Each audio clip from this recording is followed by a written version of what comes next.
안녕하세요.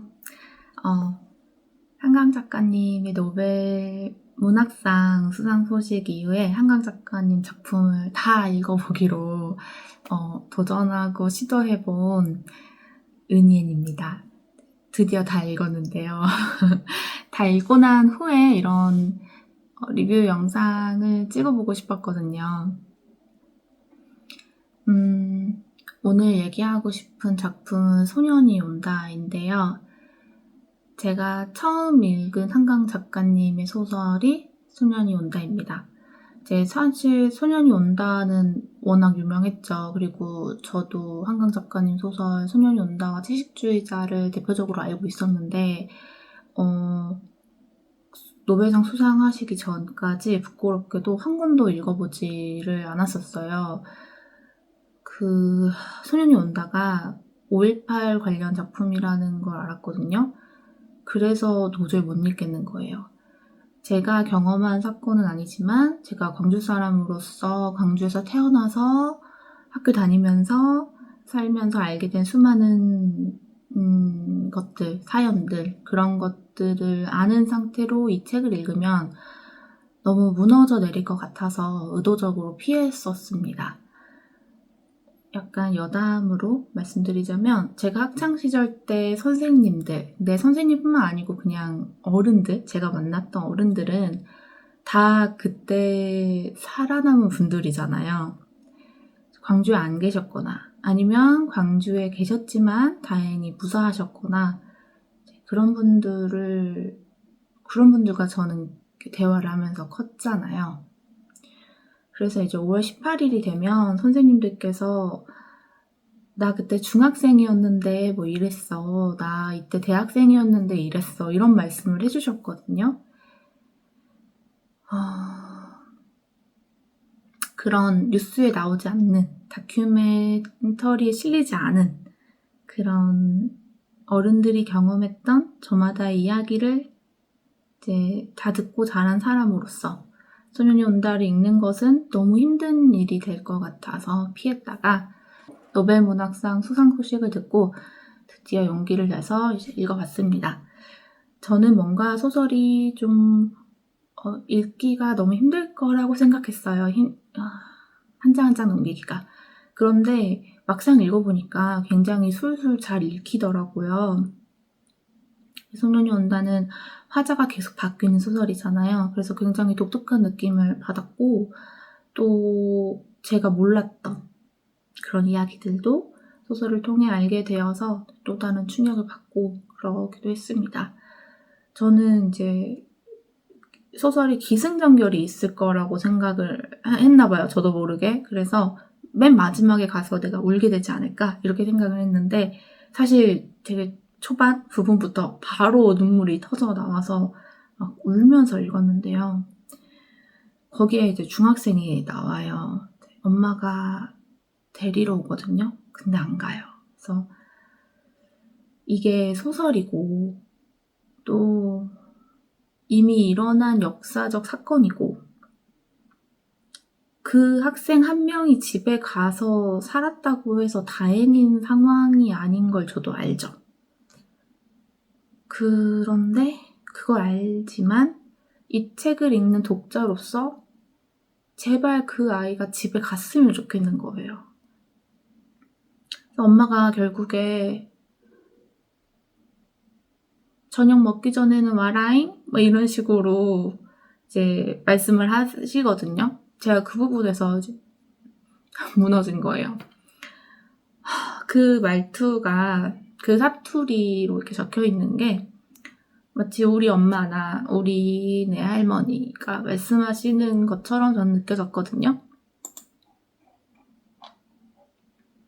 그게 허구의 이제 소설이지만 허구가 아니고 진짜 살아있는 사람의 말로 들리니까 진짜 너무 힘들더라고요. 그리고 이제 그 뒤에 나오는 그런 자책들, 살아남은 사람들의 후회. 그때 내가 어떻게 해서든 얘를 데려왔어야 했는데 이런 생각들을 가족들은 할 거 아니에요. 근데 이거 가족 그 가족의 잘못이 아니잖아요. 진짜 잘못한 사람 따로 있잖아요. 근데 그 사람들은 다 어디로 가고 아무 잘못 없는 사람들끼리 싸우는 거예요. 그때 뭐 했어? 왜 안 데려오고 뭐 했어? 어떻게 해서든 자꾸 데려왔어야지. 막 이런 식으로 이제 싸우기도 하고. 그런 게 이제 너무 마음이 아팠고요.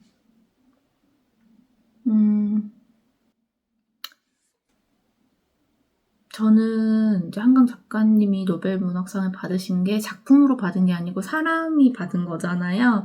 그렇긴 하지만 그래도 가장 주목받은 작품이 소년이 온다, 작별하지 않는다, 채식주의자 이렇게 세 작품인 것 같은데 제 개인적으로 생각하기에는 그래서 이제 사람들이 읽어보고 대화하고 다시 생각하고 그런 기회가 생긴 게 정말 기쁩니다. 그리고 요즘에는 그런 비하하는 말들이 많이 사라진 것 같아서 다행이에요. 저 한 10년, 15년 전만 해도 5.18 광주 민주화운동 비하하는 발언들 인터넷에도 굉장히 많았고 심지어 제가 일상생활에서도 들었거든요. 대학생 때 그 동기 언니가 있었는데요. 다른 과였는데 제 눈을 똑바로 바라보면서 5.18 그거 북한 사주받은 거래 이렇게 말을 하는 거예요. 저는 당연히 북한 사주받은 거 아닌 거 알고 있었죠. 근데 아닌 거를 아니라고 어떻게 반박해야 될지 모르겠는 거예요. 그래서 제가 그날 저녁에 기숙사로 돌아와서 노트북을 켜서 정말 5.18 관련 기록, 기사 다 읽어보고 결국 북한과 전혀 상관없다는 걸 다시 확인했지만 제가 확인할 게 아니잖아요. 사실 그렇게 생각하는 사람들이 그런 걸 읽어봐야 되는 건데 그런 속상했던 일이 있거든요. 제 인생에. 그렇게 말했던 그 사람이 이제 요즘에 이 상황 속에서는 과연 생각이 바뀌었을지 어떻게 생각하고 있을지 갑자기 궁금해지네요. 그리고 제가 작별하지 않는다의 이야기도 조금 하고 싶은데요. 사실 제가 작별하지 않는다를 열심히 읽었지만 제대로 이해했는지를 모르겠어요. 그래서 뭔가 작품 전반에 대해서 말하기가 조심스러운 게 저부터도 이게 많이 혼란스러워가지고 그렇거든요. 마치 안개 속을 걷는 느낌으로 읽었어요. 무슨 일이 일어나고 있는 거야? 이거 어떻게 된 거야? 이런 식으로 읽었는데 이제 그 중에서 어떤 한 부분에 대해서만 제가 얘기를 해보고 싶은데요. 인선의 어머니가 나오는데 인선의 어머니가 성함이 정심이었던 것 같아요. 제주 4.3 사건을 겪고 트라우마를 갖고 계신 분이에요. 근데 그분의 옛날 이야기를 들어보면 본인이랑 언니가 잠깐 친척집에 다녀온 사이에 가족들이 다 죽은 거예요. 근데 그 8살 여동생이 총에 맞았는데 언니들이 집에 올 거라고 생각하고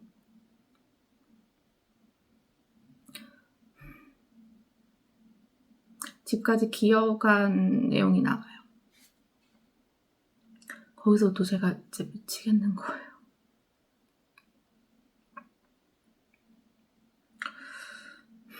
그 애기를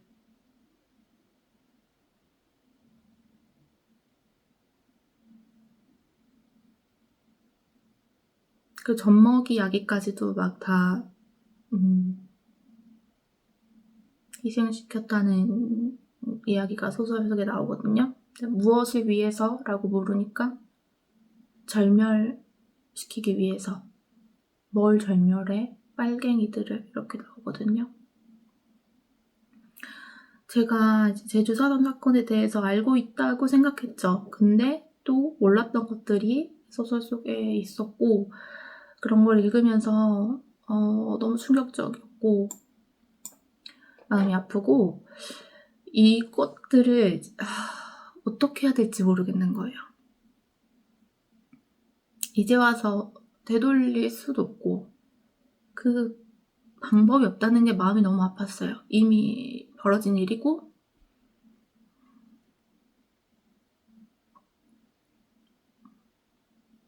그런 게 너무 마음이 아팠습니다. 그 희생당한 분들과 가족들과 남은 가족들과 그 충격과 슬픔과 트라우마 이런 것들. 네, 그래서 이제 그 인선이 그런 얘기를 들은 게 본인이 이제 어렸을 때 가출을 하는 거예요. 엄마를 견딜 수가 없어서. 근데 엄마가 나쁜 사람이 아니에요. 근데 뭔가 숨 막히고 그래서 집을 떠났는데 이제 그때 이제 엄마가 이제 인선을 찾아서 이런 얘기를 해줬던 것 같아요. 제 기억이 맞다면. 그 부분을 읽으면서 뭔가 제가 저희 가족을 이해하게 됐어요. 트라우마가 이런 거구나.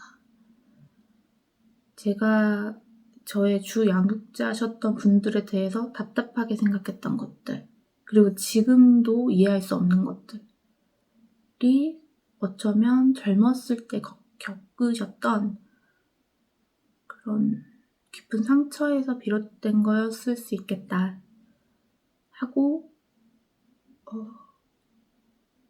좀 더 한번 이해해보는 그런 부분이 되었습니다. 그래서 작별하지 않는다와 소년이 온다가 마치 어떤 거울 같은 작품이라고도 많이들 얘기하시잖아요. 네, 그래서 우연인지 저도 작별하지 않는다를 보고 광주 사람으로서 좀 더 저희 가족을 약간 이해할 수 있게 되었습니다. 제 부모님이 너무 과보하신다거나 저희를 깜짝깜짝 놀라신다거나 그런 것들을 답답하게 생각했었거든요. 근데 그래서 그러셨을 수도 있겠다 이런 생각이 좀 들더라고요.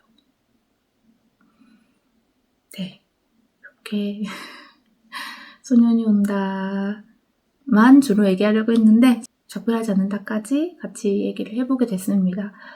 원래는 한강 작가님 작품들을 쭉 다 얘기를 해보고 싶었는데 그러면 너무 이야기가 길어질 것 같아서 이렇게 작품별로 얘기를 하는 것도 좋겠다 싶었어요. 근데 그렇다고 제가 막 한 10개의 영상을 만들 수는 없을 것 같고 제가 좀 좋았던 작품들 위주로 한번 더 다른 영상도 찍어보도록 하겠습니다. 봐주셔서 감사해요. 별건 없는 영상이었지만 봐주셔서 감사합니다.